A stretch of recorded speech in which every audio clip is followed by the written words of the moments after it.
Seja bem-vindo ao podcast Direito na Tela. Hoje eu vou falar de um assunto que importa para muitos advogados, muitos novos advogados. Você tem dificuldade nas audiências?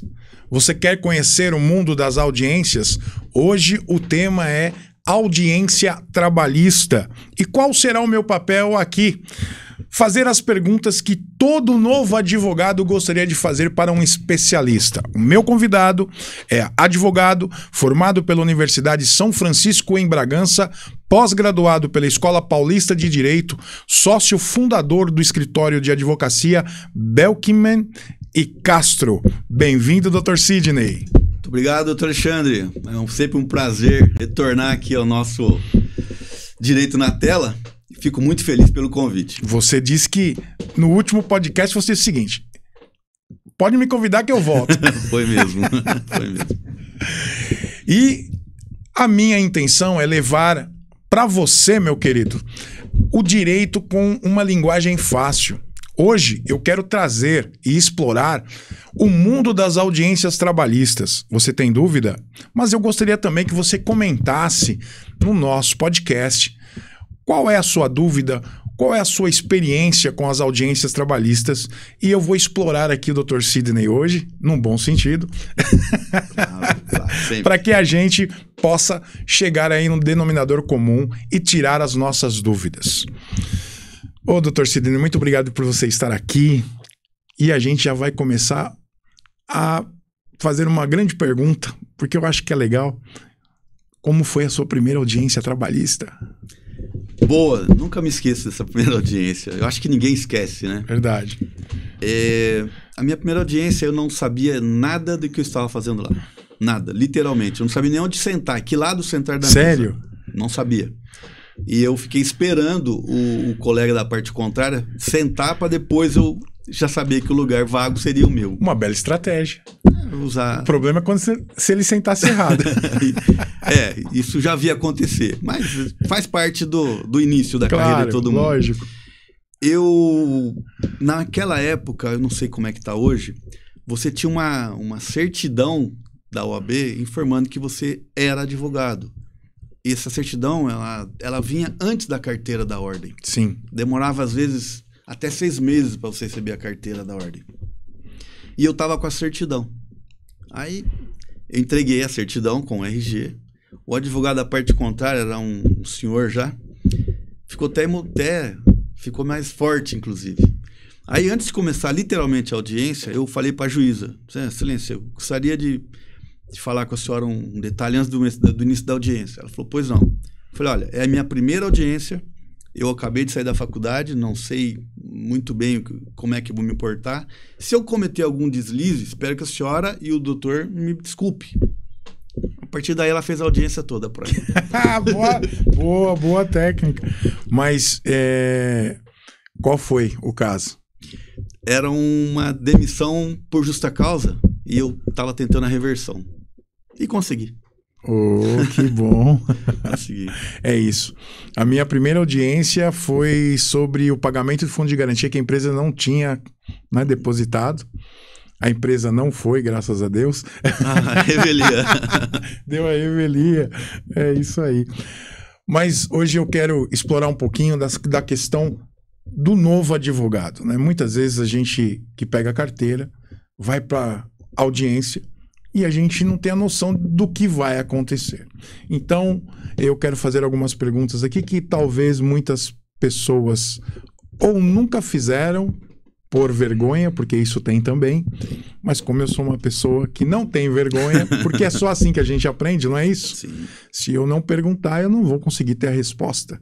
Então, se a audiência é uma necessidade para o advogado, a gente precisa conhecer como funciona. E aí, eu peguei algumas perguntas que às vezes chegam também no meu Instagram. Eu já tinha dito que eu estaria fazendo um podcast sobre audiências trabalhistas e veio algumas perguntas. Uma delas marcou a audiência, 14 horas está a minha audiência lá marcada. Qual é o horário indicado para que eu chegue no fórum? Qual é o horário indicado para um advogado chegar no fórum? 30 minutos antes, 1 hora antes? Em cima da hora, 10 minutos, como é que funciona isso? Vamos começar dizendo que hora não chegar. Exato. É em cima da hora. Nunca chegue em cima da hora.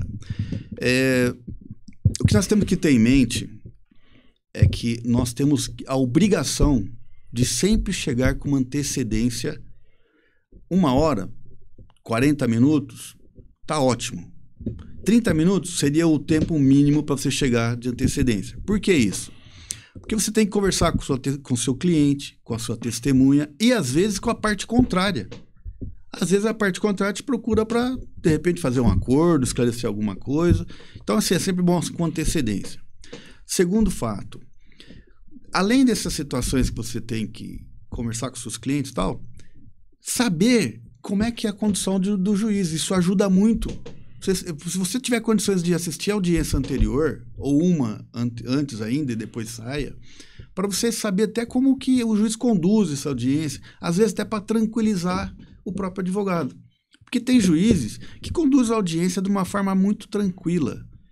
Tem outros que é um pouco mais duro, mais áspero, mas é bom você saber com antecedência. E às vezes também aquela pessoa que é tranquila não passou bem a noite. Isso tudo tem a ver, porque ali você está lidando com pessoas. Tem a parte contrária, tem um juiz, tem você. Então são muitos egos, muitos conhecimentos, muitas situações que cada um vai defender. Né? Isso é importante. E sempre bom para você tranquilizar o seu cliente. Eu costumo dizer que o mundo jurídico é nosso. O fórum trabalhista é nosso local de trabalho. Para o cliente, para o reclamante ou para a reclamada, aquilo é uma situação atípica da vida comum dele. Apesar que para algumas reclamadas é também um ambiente comum. Acaba sendo comum. Para alguns reclamantes também. Exatamente. Mas é sempre bom a gente levar... Você está sempre com essa situação de que imaginar que não é o mundo deles. E aquilo causa um certo nervosismo. Às vezes, quando está pelo reclamante, é uma pessoa que ele não quer ver novamente, é um fato que ocorreu com a demissão que vai ser revisto. Então é sempre bom você chegar antes para acalmar o seu cliente e demonstrar o que vai acontecer ali. Até porque o empregador, o empregado, eles tiveram uma relação entre eles por um tempo. E às vezes essa relação não ficou muito bem resolvida. Sim. Já aconteceu de eu estar numa sala de audiência assistindo e entrar um advogado e chegar para o juiz e dizer: excelência, gostaria que a senhora tomasse uma providência porque me parece que o empregador veio armado. Eu já tinha assistido 3 audiências, eu tinha dito para o juiz que eu iria ficar lá a tarde toda, mas eu resolvi sair naquele momento. Mais saudável. Vai saber o que vai acontecer. E foi assim mesmo. Mas existe um momento que o ambiente, o relacionamento entre empregado e empregador não ficou legal. E às vezes retomar esses problemas pode ser um problema para o seu cliente. Sim. Ontem inclusive, eu estava no fórum, um reclamante passou muito mal. Ele começou a dar crise de desespero e começou a chorar, tremer, faltando ar, assim, você vê que é pânico mesmo. Dentro da sala de audiência, sentado na mesa. Ele chegou num ponto assim que nós tivemos que chamar o bombeiro para socorrê-lo. Puxa. Aí a audiência foi suspensa, não teve mais condições. No Fórum de São Bernardo, a gente sabe que a quinta vara fica no 6º andar. Isso. E muitas vezes os advogados eles não têm esta noção. Então ele liga quinta vara, 5º andar. Acontece muito isso? Com os advogados acontece menos, mas acontece. Acontece muito com a parte. Para os advogados, eu costumo dar sempre uma dica. Chegou no fórum para fazer sua audiência, primeiro ato é verificar a pauta de audiência que está fixada do lado de fora. Lá tem o horário e todas as audiências do dia daquela vara. Tem uma outra dica, melhor ainda. Quando você chega no fórum, no térreo, tem a pauta de todas as varas. Você pode checar por ali também. E aí se atentar a essa situação. Você falou do Fórum de São Bernardo, né? Que é 5ª vara, 6º andar. Um outro exemplo que nós temos que é muito mais complicado é em Osasco. Osasco nós temos 3 elevadores.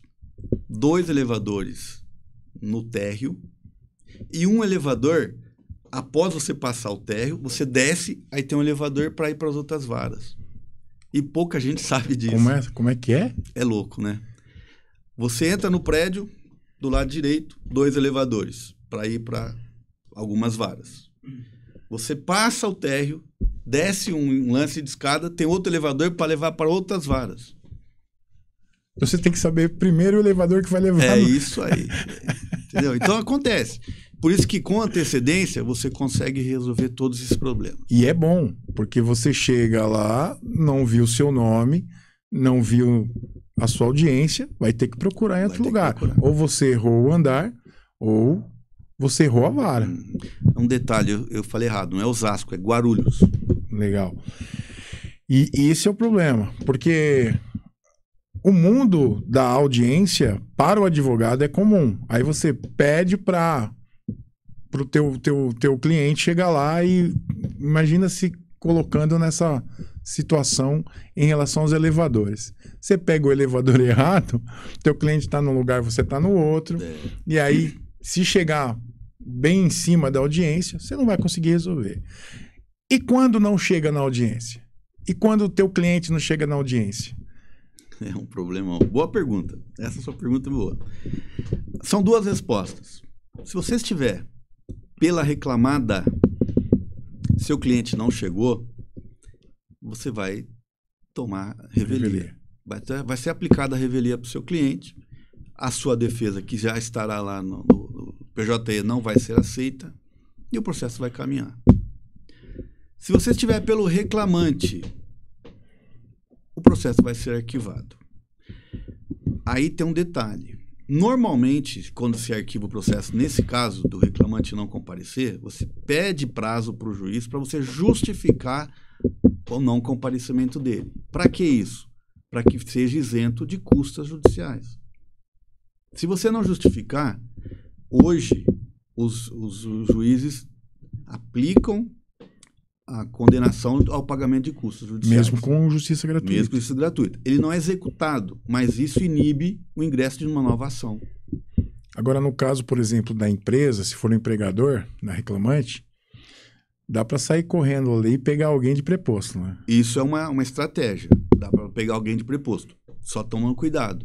Porque se a parte contrária resolver ouvir o seu preposto, o que ele falar prevalece. Mas não tem revelia. Nessa questão dos prepostos, a gente vê bastante dentro dos fóruns, né? Pessoas que estão lá e trabalham como correspondentes jurídicos. Qual é o perigo de você pegar um preposto nesse exato momento aqui, não tenho ninguém, vou pegar aqui e acionei o preposto? Ou até mesmo em relação a pegar prepostos, mesmo com um tempo de antecedência. É interessante a gente falar também sobre essa questão do preposto. Qual é a importância e o que ele pode ocasionar dentro de um processo trabalhista? Vamos lá, são situações distintas. Você pegar um preposto ali na emergência, você afasta a aplicação de revelia, mas corre o risco de dar plena de confissão. Porque se ele for ouvido, dependendo do que ele falar, é confesso. Então a ideia do advogado, do reclamante, é sempre tentar buscar saber se a pessoa que está lá é da empresa ou não. Não necessariamente. O que o advogado do reclamante tem que observar é se aquela pessoa foi contratada naquele momento. O fato dele ser da empresa ou não muda nada no processo. Sim, sim. A ideia seria o seguinte, tentar descobrir se pegaram ali naquele exato momento, isso. A pessoa não tem conhecimento nem do processo, e você usar o preposto para beneficiar o teu cliente. Sim, obter a confissão. É uma estratégia. Uma estratégia muito boa e pertinente. Isso você vai fazer numa audiência una, uma audiência de instrução, mas pode ser uma audiência inicial que vai marcar a perícia. Então não é uma necessidade. Exato. Não tem problema algum. E qual é a segunda situação? Segunda situação. Quando você tem o preposto contratado com antecedência, ele já sabe o processo. Ele já estudou o processo, ele já leu o processo. Quando ele não é da empresa. Aí é muito mais difícil conseguir a confissão dele. Até porque o preposto não precisa ser da empresa. Não, de 2017 para cá não precisa mais. Não. Hoje, inclusive, tem pessoas que vivem como profissão. Como é que era antes? Antes você tinha que ser empregado da empresa. Tinha que ser, não podia ser contratado. Vamos lá, historicamente. No início podia ser contratado, depois alterou, foi proibido, tinha que ser empregado da empresa. E a partir de 2017 voltou a ser liberado, pode ser qualquer pessoa. Tá, o reclamante não pode ir, ele pode mandar alguém no lugar dele? Não. Antes poderia? Antes também não. Também nunca pôde. não. Nunca Então o reclamante nunca pôde. Nunca pôde. Hoje pós-pandemia, existem algumas situações que dependendo de onde o reclamante se encontra, você consegue fazer uma audiência híbrida, com que ele faça a audiência de forma virtual. Isso está acontecendo muito mais hoje com quem mora em outro estado, outro país, ou mesmo preso. Porque antigamente você requisitava o preso para trazer ele para o fórum. E ele vinha com escolta, tudo certinho. Mas isso gera um custo, porque a escolta é do Estado, ele tinha que vir ser autorizado a saída dele pelo juiz da execução. Hoje existem, como todo presídio tem uma sala para audiências virtuais, esse preso pode participar da audiência lá de dentro do presídio mesmo. Muito bem. Deixa eu falar com você também que está assistindo o nosso podcast Direito na Tela. O meu objetivo hoje é fazer perguntas da qual o novo advogado tem para fazer para um especialista. Então, ele vai estar respondendo as nossas perguntas. Mas antes eu quero falar também de quem ajuda a construir o seu conhecimento do direito aqui pelo podcast Direito na Tela. Nós temos a Fabiano Torres Imóveis. Você pode entrar em contato com o pessoal da Fabiano Torres Imóveis pelo WhatsApp 11 9877 9937. Com certeza ele tem um imóvel para você. Vamos falar agora de como lidar com as provocações do advogado da outra parte. Tem muito? Tem. O ideal é que os advogados sejam neutros, não assumam a posição de partes. Algumas vezes os advogados provocam a parte contrária para que ela fique irritada e você, quando você está nervoso, irritado, você não raciocina direito. Você acaba tirando uma confissão dele. Então, às vezes você age o advogado vai agir com sarcasmo, com ironia, para realmente provocar. O ideal, explique ao teu cliente a teoria dos dois ouvidos, entra por um e sai pelo outro. Não caia em provocação. E, principalmente, o advogado. O que acontece muito? Vamos supor, tem advogados que gostam de briga. É diferente de você ter uma disputa jurídica. É briga mesmo. Provoca, grita, esperneia, corta. Você está fazendo as perguntas, corta você. Não entre na pilha da parte contrária, que é isso que é o objetivo, porque aí acaba desandando uma audiência. Começou a falar na hora que você vai, fique quieto. Terminou, você volta a falar e assim funciona. Não está dando resultado, apele para o juiz. Explique, ó, excelência, do jeito que a coisa está caminhando, a audiência não tem condições de prosseguir. É sempre assim, sempre na calma e na tranquilidade. Saiba o que está fazendo. Deixa eu aproveitar a sua pergunta. O importante de uma audiência é você ir sabendo o que você vai fazer. Nós temos hoje alguns advogados que só fazem audiência, são conhecidos como audiencistas. Tá ótimo, cada um faz aquilo que acha que é melhor. Mas o que eu falo para todos os colegas que eu tenho que são audiencistas, independente de você ter feito o processo ou só vai fazer a audiência, saiba exatamente do que está sendo tratado. Assim, você está sempre calmo, tranquilo, não é pego de surpresa. Porque o maior problema das audiências trabalhistas são as surpresas. Exato. Né? Elas são dinâmicas, ocorrem muitas situações ali que você não esperava. Até porque o advogado do reclamante, nós falamos até isso no podcast anterior, esse é o nosso segundo podcast com o Dr. Sidney, quando você vai pelo reclamante, você não tem acesso à sua defesa. Não tem. A defesa da reclamada você não tem acesso, aí, em regra. Aí o reclamante disse assim, não, eu estava lá. Aí, não, tem hora extra. Aí o cara entrega os cartões de ponto. E não são britânicos, e comprova. Você vai ter que mudar a sua estratégia. E por isso que, hoje, o advogado que faz audiência, ele tem que gostar e tem que saber. Porque, assim, a gente tem que entender que existem ótimos advogados para escrever, para redigir uma peça. Não necessariamente ele tem que ser bom para fazer uma audiência, e vice-versa. Né? Cada um tem que ser bom na sua praia. Eu comparo muito, quando eu estou dando minhas aulas, com relação a nós, aos médicos. O médico tem o ortopedista, o cardiologista, tem... Ninguém vai num ortopedista para fazer um parto, para saber do coração. É a mesma coisa. Então, a gente tem que saber até onde a gente pode ir. Ah, mas eu preciso fazer uma audiência. Não tem problema nenhum, você vai fazer uma audiência. Se prepara. Tem que estar bem preparado, só isso. Hoje em dia, quais são os fóruns que dão mais medo no advogado para fazer audiência? Com certeza, Barra Funda. Sério? Com certeza. Mas ali tem uma peculiaridade que não é do fórum, é da cidade. São Paulo é uma cidade gigante, onde ninguém conhece ninguém. Ninguém ajuda ninguém. Tá, de modo geral. Daqui a pouco vão me crucificar os paulistanos aí.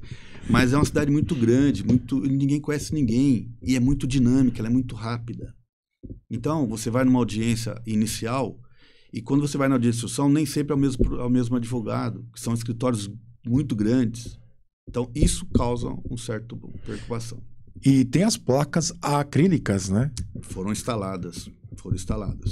Depois de vários episódios de suicídio, né? Triste, lamentável, mas vários episódios. As pessoas que perdiam, às vezes, não necessariamente. As pessoas... É assim, nunca se... Independente de suicídio no fórum ou não, suicídio, de modo geral, ele é investigado, mas não é divulgado. Sim. Né? O que eu acho correto. Então, muitos casos, a gente não sabe o que levou a pessoa àquela situação. Mas não tem nenhum vínculo com o fato de ganhar ou perder uma ação. Eu imaginava que teria algum vínculo, né? O cara vai lá e dono de uma empresa perde uma ação lá milionária e... Não. Porque é muito difícil sair uma sentença na hora, né? Então é muito difícil saber se perdeu ou ganhou. E já teve caso de entrar no banheiro e se matar também. Eu lembro que no INSS, antigamente, eles davam resultado do auxílio-doença na hora. Uhum.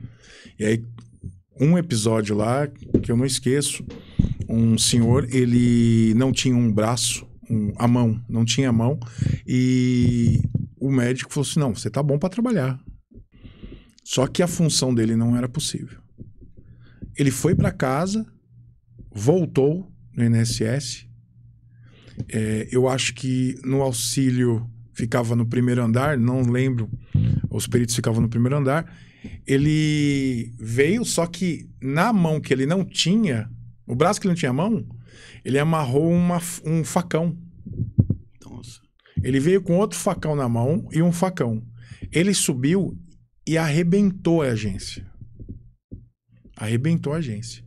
E queria achar o perito. Hoje, você não recebe o resultado também na hora. Sim. Depois que você vai saber. É mais uma segurança. E era mais uma segurança para o pessoal. Vamos falar um pouquinho também dos tipos de audiências. Quais são os tipos de audiências que nós temos trabalhistas? Vamos lá. Nós temos audiências iniciais, unas, de instrução e conciliação. Em alguns estados, no Paraná, tem uma audiência que eles chamam de audiência de encerramento, que, na verdade, não está caindo em desuso. Leitura de sentença? Não, é só para ter... Chega lá, as partes chegam, vamos encerrar, podemos encerrar, tem algum requerimento? Não tem, encerrado. Aí vai para julgamento. Então é uma audiência que quase não tem mais. Algumas cidades do Paraná ainda tem. Se resolve com despacho. Nem precisa. Normalmente no final da audiência de instrução já tem a determinação, então não precisa. Mas em alguns lugares ainda tem essa situação. Então nós temos inicial, una, instrução e conciliação. Como é que funciona? Vamos lá. Audiências unas geralmente são de rito sumaríssimo e rito sumário. Elas são de valores menores e, teoricamente, elas se resolvem na primeira sessão. É a audiência de instrução, conhecimento e julgamento. Nem sempre isso ocorre, tá? Mas é ali que é a hora que você tem que levar sua testemunha, a hora que vai depois prestar depoimento e pronto. Dali para frente, só sentença. Em alguns casos, se essas audiências unas houver perícia, por exemplo, aí ela vai ser cindida, vai ser agendada nova perícia, nova audiência para a instrução, para que se ouça as testemunhas e as partes. Alguns juízes, independente de ter que fazer perícia, ouvem as partes e as testemunhas antes. São raros. Audiências iniciais, para apresentar a defesa e verificar se tem acordo. É isso. E ali decide, nomeia perito, se tiver perícia para fazer, e marca-se uma audiência de instrução para ouvir as partes. A audiência de instrução em si é onde vai ser ouvida as partes, ouvirem testemunhas. Isso geralmente após a elaboração de laudo ou de apresentação de defesa e réplica. E aí sim resolve. E a audiência de conciliação, que podem ocorrer em qualquer fase do processo. Em algumas varas, eles marcam uma audiência una ou inicial, porém, entre a data e a audiência ocorrer, marca-se uma audiência de conciliação para tentar um acordo e acabar com o processo. Isso é comum. Após a primeira audiência, pode ocorrer uma audiência de conciliação. E na fase de execução também. Aqui em São Paulo, no TRT2, nós estamos tendo semanas de conciliação, que é uma semana ou duas dedicadas à audiência de conciliação, primeiro e segundo graus. E processos que estão lá em terceiro grau também podem descer para se realizar audiências aqui no segundo grau de conciliação. Tem dado um resultado muito bom.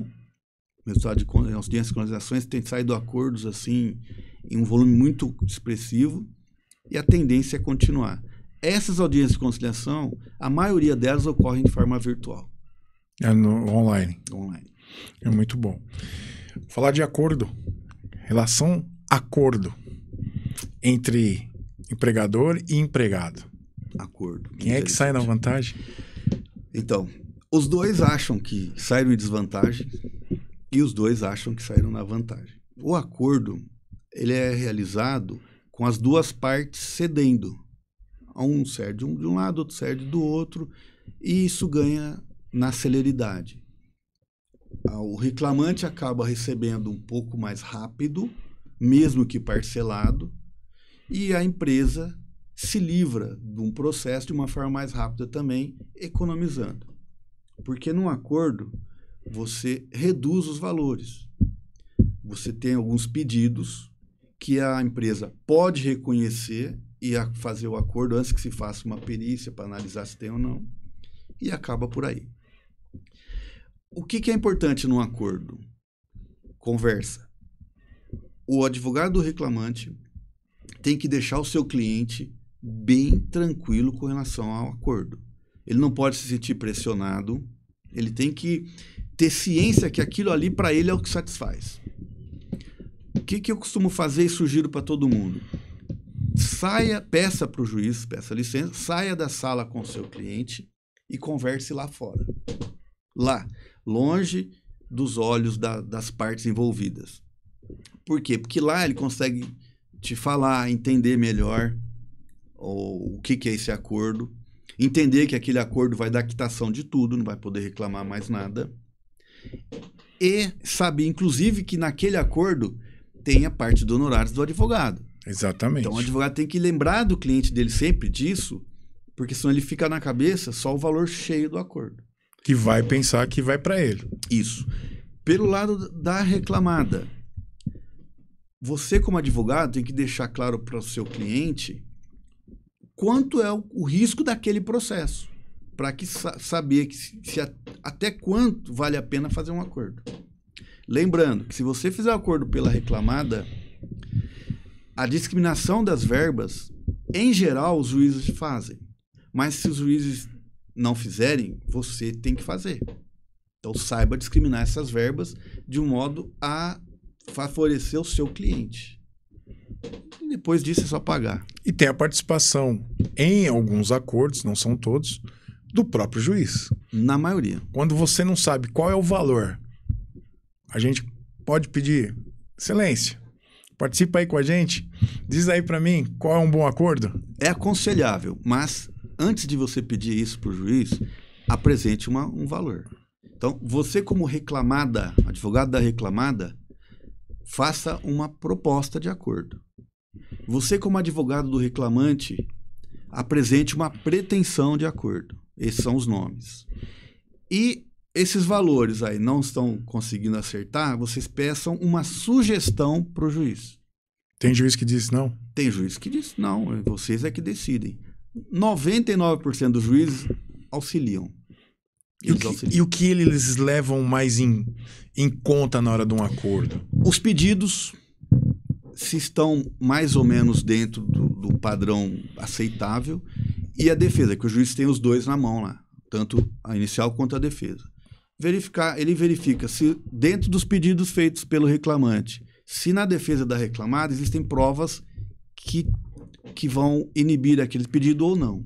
Ele faz a conta na hora ali e dá uma sugestão. E dá para falar para ele, né? Excelência, tem um acordo, mas me ajuda aí no sucumbencial. Normalmente em acordo não tem honorário sucumbencial. É por isso que eu ia pedir ajuda do juiz. Mas no juiz é muito difícil o juiz aplicar sucumbência em acordo. Em tese, isso só ocorre na fase de execução. Então, se já tem uma condenação prevendo honorário de sucumbência, no acordo também pode prever pagamento de sucumbência, mas na execução. Na questão de laudos, perícias, como é que nós conseguimos, como advogados do reclamante, participar da perícia? Porque muitas vezes, em alguns lugares, eles não deixam nem o advogado entrar. Sim. Você vai fazer a perícia em uma empresa e aí eles dão algumas desculpas para que o advogado não participe. E como participar ativamente de uma perícia? É possível? O advogado da outra parte? Mais uma pergunta bem pertinente. Para você conseguir fazer uma perícia, principalmente participar de uma perícia, principalmente em grandes empresas, você tem que solicitar que o juiz conste em ata o acompanhamento do patrono. Do contrário, a empresa não vai liberar a entrada mesmo. Por que não libera? Eu vou até te falar como advogado de reclamada. Porque o advogado de reclamante que vai em perícia, ele quer tumultuar a perícia e fazer propaganda de si mesmo para outros funcionários. Isso, os advogados que têm essa visão. Por que é importante você acompanhar o seu cliente como você está como reclamante? Porque o seu cliente vai estar sozinho dentro da reclamada, que na maioria das vezes tem um assistente técnico. E tem um líder do setor, ou um chefe, um gerente, vai estar acompanhando lá. Seu cliente vai estar sozinho. Ele pode se sentir inibido de falar qualquer coisa para o perito. Ele pode contratar um assistente técnico também. Pode. É mais difícil pelo reclamante, mas pode. Tem todo o direito. Mas a empresa, em regra, sempre contrata. Vai depender do valor da causa, né? Também. Mas é ele que vai ter que desembolsar. Então, assim, quando você, como advogado, acompanha seu cliente reclamante, você pode mostrar. Olha, o local exato não é esse que a empresa está falando, é aquele. Olha, o produto não é o que a empresa está falando, é esse. Mas lembrando, não é para tumultuar a perícia. É para ajudar o seu cliente a demonstrar exatamente o que fazia lá. Um problema que acontece. Você entrou com um pedido, vamos dar um exemplo, de insalubridade por causa do ruído. O perito vai lá, eles não ligam a máquina. Ou vai na hora do almoço. Ou vai na hora do almoço que a máquina está desligada. Então, cabe a você mostrar para o perito que essa situação não é vivida pelo seu cliente no dia a dia do trabalho. E o perito pode não acatar? Pode. Não é normal, mas pode. Pode dizer, mas não mudou nada. Conste isso nas suas impugnações. Por exemplo, o perito não acatou nada que foi conversado lá. Sem problema. Você, no dia seguinte, já peticiona informando o que aconteceu. Deixa bem claro. E para você poder, posteriormente, pedir até a destituição do perito. Aí dá para impugnar o laudo. Tranquilo. Você impugna o laudo, você registra que hora que entrou, que hora que saiu, para confirmar que aquele horário era de refeição. O perito chega lá e a máquina não está lá, ou ela sumiu. Pede para constar. Tem que constar. Porque se a máquina que seu cliente trabalhava ela não está mais lá, o perito não tem como fazer a perícia. Exato. Aí consta que a máquina não está. Aí ele pode dizer, mas a máquina foi substituída por essa. Sem problema, pode fazer numa outra, mas desde que ele descreva. Essa outra é diferente, não é? A emissão não é a mesma, ela é uma máquina mais nova, mais moderna, com menos ruído. O doutor já Participou de alguma perícia? Eu não gosto de participar de perícia, tá? Mas já participei, sim. Mas eu não gosto. Eu dei alguns quebras, não? Não. Foi sossegado. Não. O Dr. Sidney é sossegado. Eu sou. O Dr. Sidney é sossegado, assim, sabe? Você conversa com ele, olha, se todos os advogados fossem assim do outro lado, tava assim, ótimo. O perito é um profissional. Exato. Então tem que tratar como profissional. Não, e às vezes as pessoas olham para o outro advogado como um inimigo. Não é. Sabe, não tem como. A gente está sempre no mesmo lugar, tá se encontrando na OAB, se encontra no fórum, bate um papo. Quer dizer, não vamos criar inimigos? Não. Claro que não. Não é possível. A gente precisa olhar para o outro advogado como alguém profissional. Muitas vezes o pessoal surfa na onda. Sim. Né? Surfa em ondas e que não vale a pena, porque a onda acaba. Sim. E você vai continuar a olhar no rosto dos seus amigos de profissão e você precisa ter uma coerência. Né? E isso é muito bom. E as mentorias que o Dr. Sidney faz, elas nos dão calma. Ele ensina, não brigue com outro advogado, mesmo que ele tire a faca para você. Não é verdade? Vamos falar sobre testemunhas. Como é que a gente explora em audiência a questão da testemunha para o benefício do seu cliente? Eu sei que o senhor já falou sobre essa questão, mas eu queria explorar um pouquinho.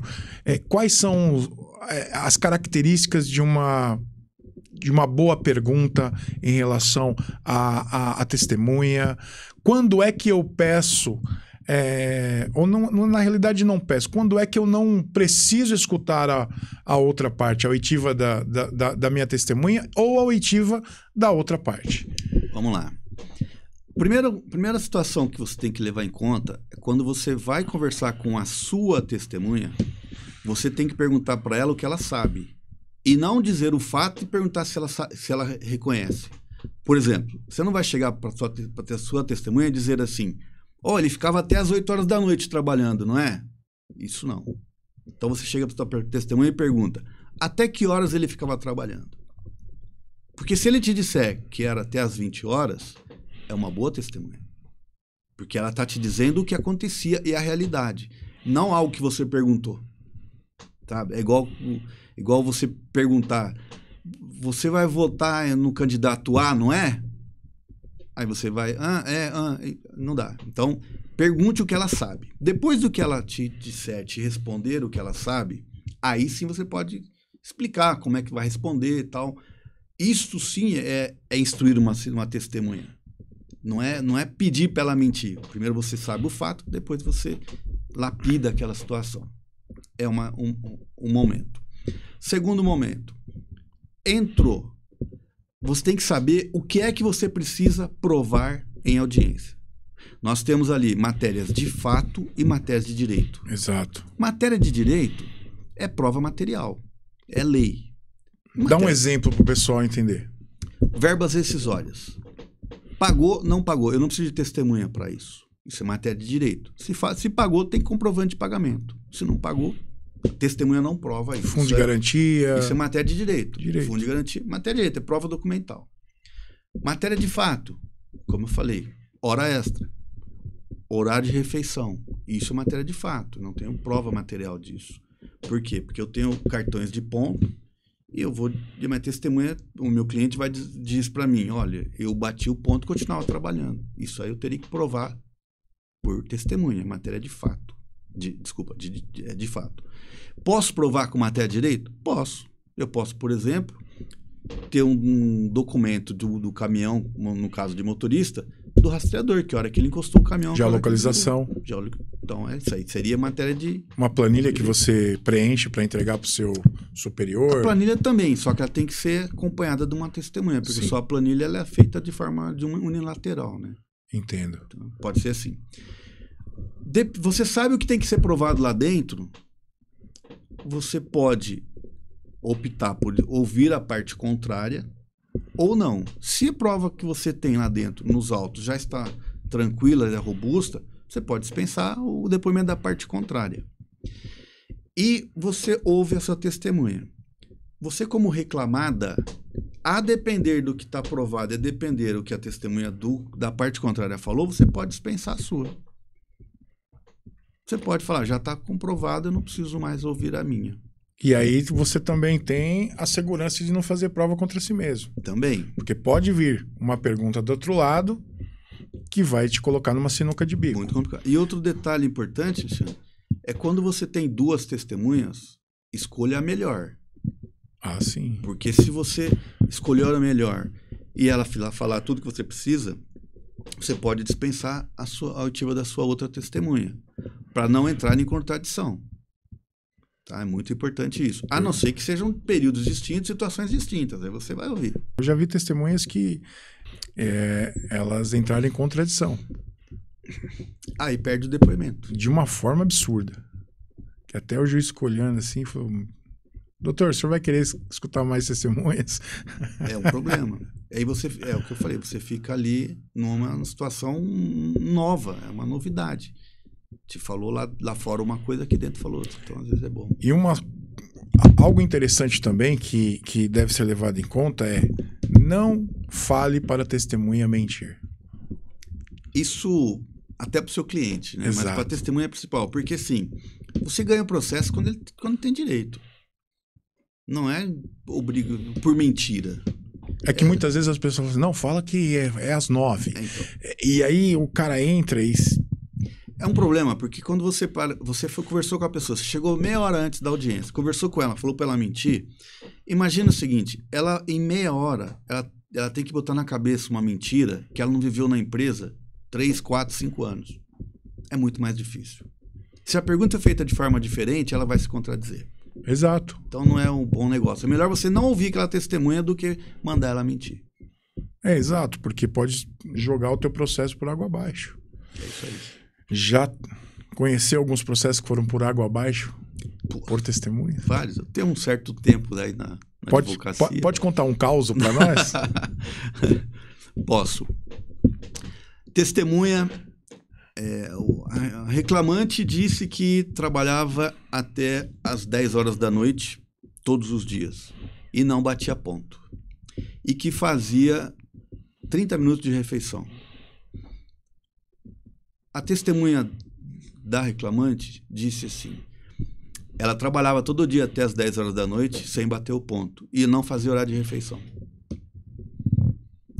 O juiz tornou a perguntar: tem certeza disso? Tenho. Ela não fazia horário de refeição? Não fazia. E ela ficava até 10 horas da noite todos os dias? Todos os dias. Muito bem. O senhor sabe que ela veio aqui e disse que fazia 30 minutos de refeição? Não sei. Ela disse 30 minutos. O senhor está dizendo como testemunha que ela não fazia horário de refeição. Aí ele, é que eu não via. Já mudou. Já foi. Aí, muito bem. Continuou a audiência. Qual horário que o senhor trabalhava? Das 8 às 18. Todos os dias? Todos os dias. Muito bem. Continuou a audiência. Voltamos na mesma pergunta. Como o senhor trabalha das 8 às 18, como é que o senhor sabe que ela ficava até as 22 horas? Porque ela me contava. Então, o senhor foi advertido para o senhor falar apenas o que o senhor sabe e o que o senhor viu, não o que o senhor foi informado. Aí, voltando atrás, refazendo a pergunta, eu não sei, eu não vi ela ficar até as 22 horas. Acabou o processo. E se continuar na mentira, pode sair preso. Com certeza, está mentindo em juízo. O juiz foi muito camarada. Poderia ter instaurado... Saiu algemado lá? Não, mas poderia ter instaurado um procedimento para investigação de falso testemunho. É porque quando você inventa uma mentira, com certeza, pelas próprias perguntas, ela se contradiz. É isso aí. Não tem o que se fazer. Isso aconteceu em Osasco. Também? Não, tá. Outro foi Guarulhos. Entendi. E é verdade, porque você tem que ter um conhecimento geral do processo. Eu sempre digo também para os meus clientes o seguinte: fale a verdade. Porque se eu chegar lá e alguém apresentar algo novo, eu vou só olhar para você. E eu não tenho o que fazer. Sim. Agora, se você falar a verdade, se ele disser alguma coisa, eu tendo conhecimento dos fatos, eu posso fazer as perguntas para a testemunha para que eu possa chegar no meu objetivo. Sim. Agora, você chega com fato novo. Como é que você vai fazer na hora? Não tem o que fazer. Não tem. E o juiz, hoje em dia, sabe muito bem quem tá mentindo, sabe? E coloca o teu trabalho por água abaixo. Fala pra mim uma coisa, doutor. Mudaria de ramo, de trabalhista pra criminal? Porque Não. eu sei que a prova da OAB foi no criminal, não foi? Foi no criminal. Mas eu não sairia trabalhista nunca. Eu gosto, acho boa, acho dinâmica, acho, sabe, a gente lida com vidas E também. muda muito de uma audiência para outra, né? Muda totalmente. Lá no Totalmente. criminal você tem esse embate, eu acredito. No criminal, eu fiz criminal no início de carreira pela procuradoria e eu não me agradou, não é minha praia. Eu admiro quem faça. Vários colegas meus fazem criminal, eu acho bacana, mas eu não faço. Eu também acho bacana, mas eu também não faço. Eu não faço criminal, previdenciário também não. É difícil porque assim, o criminal tem muitas peculiaridades, como também falam da trabalhista, também tem, todas elas têm. Então assim, eu sempre falo pro pessoal da mentoria, né? Sempre com paralelo à medicina. Tá? Não tô enaltecendo nenhum nem outro, mas assim, você não vê um médico fazendo tudo. Ginecologista, também faço pediatria, faço também ortopedia, não é assim. Na nossa profissão também não. Nós temos um arcabouço de leis que mudam diariamente. Nós temos situações que são alteradas e estão sempre em dinamismo aí. Como é que a gente vai acompanhar tudo isso? Como é que nós vamos ser bons em todas as áreas?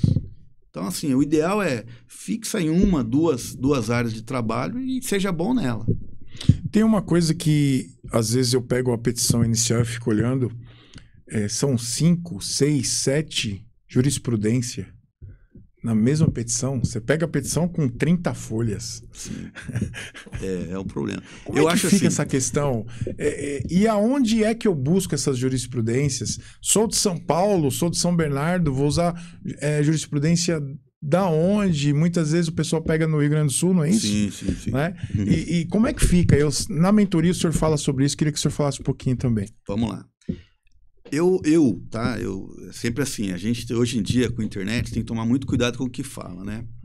Eu estou falando por mim e por várias pessoas que eu conheço. Excesso de jurisprudência é apenas para aumentar o tamanho da peça. Porque a jurisprudência, na verdade, ela não obriga o juiz, de forma alguma. Ela não obriga, o juiz não é obrigado a seguir a jurisprudência. O que acontece hoje? Se fosse assim, seria tudo igual a súmula vinculante. Sim. Aí não muda nada. O que acontece? Você junta alguma coisa para dizer, olha, os tribunais estão agindo desta forma. Porque nem os tribunais são unânimes. Ali é um entendimento diferente. E existem as peculiaridades. Você junta uma jurisprudência, mas a peculiaridade daquele processo que gerou aquela jurisprudência pode não ser igual ao seu. Talvez a decisão ela seja aplicada no seu processo. Mas o que levou àquela decisão pode ser totalmente diferente do seu. Então, o que eu costumo falar para todas as pessoas da mentoria e do meu convívio? Coloque 1, 2 jurisprudências no máximo. Não precisa mais que isso. Não precisa. Ah, mas eu quero usar a jurisprudência do Sul, de Minas, de Bahia. Não interessa onde. O que eu evito do Sul, porque o Rio Grande do Sul, eles julgam muitas coisas diferentes de nós aqui. Apesar que a lei é uma só, ela é nacional, mas eles costumam julgar de uma forma um pouco diferente. Eu gosto muito dos julgados de lá, mas eu procuro colocar julgado de São Paulo e de Minas. Trazendo a realidade. Está mais próximo do que a gente vive aqui. Então, eu sempre gosto de usar dessa forma. E outro negócio importante com relação a usar jurisprudência. Jurisprudência com mais de 2, 3 anos é bobagem. É isso que eu ia dizer. É isso aí. Então vai lá, jurisprudência de 2005, 2009. Mais de 15 anos. Não adianta. 2017. 2017 nós tivemos uma mudança do código da CLT. Então, usar esse tipo de jurisprudência é desnecessário. Usar a jurisprudência 2019, por exemplo, nós tínhamos até 2019 a sucumbência pelo reclamante. Que a partir de 2020 não temos mais quando ele tem justiça gratuita. Ela fica suspensa. Não é que não temos, mas ela fica suspensa. 2 anos. 2 anos cobrança dela. Então, assim, vamos pegar jurisprudência um pouco mais atualizadas. Por quê? Porque o próprio tribunal também vai mudando com o tempo. Então, vamos pegar dessa forma. Diminuir a quantidade e mais atualizadas. Usar uma jurisprudência daquela comarca seria uma boa estratégia? É complicado, porque assim, dá muito mais trabalho pesquisar e localizar, mas ajuda muito. Ajuda muito. Que pode ser que você consiga uma jurisprudência de um acórdão, por exemplo, que julgou um processo daquele mesmo juiz que está no seu processo. Exatamente. Isso é interessante. Bem interessante Como também. é que fica o juiz? Ele acha assim, o juiz em si não muda nada. Quem vai mudar, talvez, é o próprio desembargador quando você vai num recurso que é você usa uma jurisprudência dele. Aí pode ser que fique um pouco mais feliz. Usar citações de livros de juízes que trabalham naquela comarca é uma boa estratégia? Mas o livro do juiz da comarca é uma estratégia boa. Mas a nível de recurso, não é muito interessante. É mais interessante usar citações de livros de desembargadores daquele tribunal. Porque se você usa uma citação daquele juiz que pegou a sua causa... É interessante, mas é que tem poucos juízes que escrevem livros, né? Sim. Então, é mais difícil. E o mais interessante é que você escreve livro hoje, daqui 2 meses o negócio mudou. Problema. É uma das coisas que eu não compro mais livros, claro que compro, mas o medo de comprar é daqui 1 mês acabou, não dá nem para usar. Mas o livro hoje ele é interessante para você ter por um período ali que ele está atualizado e histórico, né? Sim. Porque assim, aquela época era dessa forma. Exato. Olha o que mudou de lá para cá. Isso é bom. O direito do trabalho, ele é renovado praticamente a cada dia. Como ficar antenado nas notícias, nas mudanças de lei? Como é que o doutor faz para ficar antenado nisso tudo? Vamos lá. É o dinamismo, ele muda, tá? Não muda com essa velocidade toda, mas muda muito rápido. E o que muda muito, porque o direito do trabalho, ele é muito voltado à realidade, entre aspas, local. Então, eu até terça-feira agora eu comentei sobre uma convenção coletiva. Sim. Então, uma convenção coletiva, em regra, ela abarca todas as empresas daquele segmento. Mas tem algumas realidades, como São Bernardo do Campo, por exemplo, que uma convenção coletiva não pode abarcar, por exemplo, todas as indústrias metalúrgicas. Porque nós temos grandes indústrias metalúrgicas e temos pequenas. E é complicado você estabelecer um valor, um benefício ou uma regra que abarque todas elas. Mas uma forma de você ficar atualizado é acompanhar notícias do tribunal, notícias do TST, acompanhar juristas que estão sempre aí dando informações. E o STF. O STF hoje é muito atuante na área do trabalho. Ele tem bastante decisões relacionadas à área do trabalho que afetam diretamente nós aqui embaixo. Então é muito importante essa situação aí. Acho que a última novidade agora do STF em relação à pejotização. Também, essa é uma novidade aí, que tem o quê? 1 mês, né? 1 mês, é uma novidade e tanto. E, normalmente, as decisões do STF, elas causam uma repercussão. Imprensa, né, palestras. As decisões do TST, infelizmente, nem sempre causam o mesmo frisson aí na sociedade. Existe um canal específico que o doutor segue? Eu costumo seguir o canal do TRT2 no YouTube.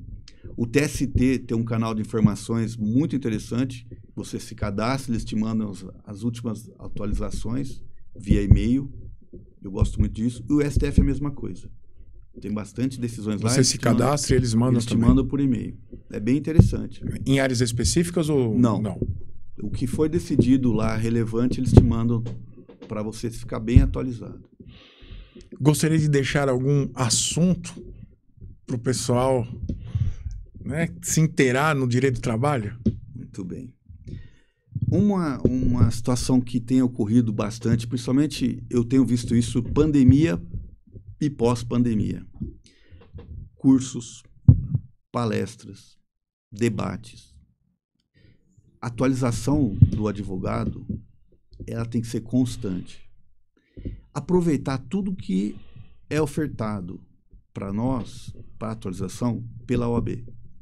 Então, nós temos a Escola Superior de Advocacia, nós temos os cursos promovidos pelas OABs de todas as subseções, São Bernardo, Santo André, São Caetano, Diadema, todas elas têm bastante curso, bastante palestra, trazem muitas pessoas interessantes, isso nos ajuda muito. Quando você participa de um curso, de uma palestra, promovido pela OAB, além do que você tem de conhecimento obtido nessas palestras, você tem conhecimento com os colegas. Isso é muito importante na nossa área. Você fazer uma audiência com um rosto conhecido é muito mais fácil do que com um rosto não conhecido. Trocar ideias, debates, conversar com um colega e com outro, perguntar, você ouviu a novidade, o que você acha disso? Eu vi, mas eu vi alguém falou o contrário. Então, isso tudo é interessante. Atualização constante. Isso é o que abre caminho. E uma outra situação, quando você vai para o front, vai para as audiências, começa a frequentar, é muito importante que você conheçam os funcionários do fórum. As pessoas que trabalham nos processos. Sabe? O segurança, o vigilante, o escrevente, o diretor do cartório, isso é muito importante. Porque, às vezes, você precisa conversar com eles. Apesar que hoje em dia é tudo digital, às vezes você precisa de conversar, às vezes você precisa de uma informação, obter no balcão. É isso. Dr. Sidney, obrigado por participar mais uma vez aqui comigo. Com certeza o senhor vai vir mais, pode ter certeza. A gente vai fazer aqui um podcast trazendo mais pessoas aqui com novos advogados para fazer várias perguntas, bater papo. Isso vai ser interessante. Legal. E o meu objetivo é levar as perguntas que muitas pessoas gostariam de fazer, não fazem por vergonha ou não fazem porque não teve ainda a oportunidade de fazer. E o Dr. Sidney aqui, ele é um especialista na área. Ele não começou agora, ele é um especialista, né? É um mestre no direito do trabalho. Nós tivemos a última mentoria nessa semana e o ano que vem vai ter mais. E com certeza você pode participar com a gente. Com certeza vai ser muito produtivo para a tua atuação profissional. E fica ligado com a gente aqui, nós vamos falar quando volta a mentoria. Você vai ter o contato do Dr. Sidney na nossa descrição do vídeo. Acompanhe o Dr. Sidney também no Instagram, ele coloca lá sempre vídeos falando sobre as mentorias, dando também destaque às inovações no direito do trabalho. Com certeza, se você quiser ficar antenado, você precisa estar seguindo o Dr. Sidney. Dr. Sidney, obrigado pela sua participação, agradeço muito, né, a sua compreensão de olhar para o novo advogado e passar esse conhecimento. Eu quero fazer o meu agradecimento por todas as mentorias que eu participei contigo. Agradeço muito porque você abriu espaço, né, para que a gente pudesse falar, conversar, perguntar. E obrigado por você compartilhar o teu conhecimento. E o mais interessante que a gente vê é que o teu coração está mesmo dentro do direito do trabalho de uma forma que você poderia ganhar dinheiro com isso. Muito dinheiro. A gente vê aí um monte de gente vendendo o curso e você vai lá e ainda compra pizza pra gente. Terça-feira, claro, o pessoal ajuda, mas só demonstrando um pouquinho do carinho que o Dr. Sidney tem com o direito do trabalho, ele pega uma vez por mês, ele aluga o espaço, né? Eu não sei, aluga o espaço, e nós vamos lá e nós temos uma aula sobre audiências, sobre direito do trabalho. Nós falamos sobre auxílio acidente na última mentoria. E o ano que vem vai continuar, não vai? Vou sim. Fala um pouquinho da mentoria pro pessoal. Vamos lá. Primeiro, Alexandre, eu agradeço mais uma vez o convite. Agradeço por você participar da mentoria. Imagina, eu que agradeço. Eu tenho um prazer enorme de fazer essa mentoria, de trazer vocês para o mundo trabalhista e demonstrar que É prazeroso trabalhar na Justiça do Trabalho. Eu faço isso, essa mentoria completou 2 anos agora. O ano que vem vamos continuar. É aberto para qualquer advogado que queira. Inclusive tem um detalhe interessante, nem todos que são advogados. Tem alguns que são bacharéis, tem outros que estão no último ano de faculdade. É para todo mundo, para todos os interessados. A mentoria, como você sabe, ela é dinâmica. Eu falo, mas a gente vai interagindo bastante. E, cara, eu fico feliz em poder participar do seu podcast. Vou falar como diz da última vez. É só me chamar por educação que eu venho de qualquer forma. Rapaz, vai estar direto. É o nosso segundo podcast com o Dr. Sidney. Com certeza vai estar vindo aqui, falando, conversando. Em breve a gente vai fazer ao vivo, né? Nós estamos gravando, por enquanto, os nossos podcasts. Estamos gravando 3, 4, que tiver mais ou menos o 5º já, ou o 4º. A gente vai começar a lançar esses podcasts no canal. E você também pode acompanhar o Dr. Cid no Instagram, pode me acompanhar também. Alexandre Torres Advocacia SBC lá no Instagram. E é muito bom. Eu quero agradecer mais uma vez. Muito obrigado por abrir o teu conhecimento para com os novos advogados, e com certeza a gente vai crescendo muito vendo alguém experiente passando toda a experiência. Obrigado, Alexandre. Agradeço você por estar conosco até agora. Segue o canal, compartilha e quem sabe você um dia vai estar aqui na mesa comigo e com o Dr. Sidney também. Vai ser um prazer estar com você. Muito obrigado, até o próximo. Tchau, tchau.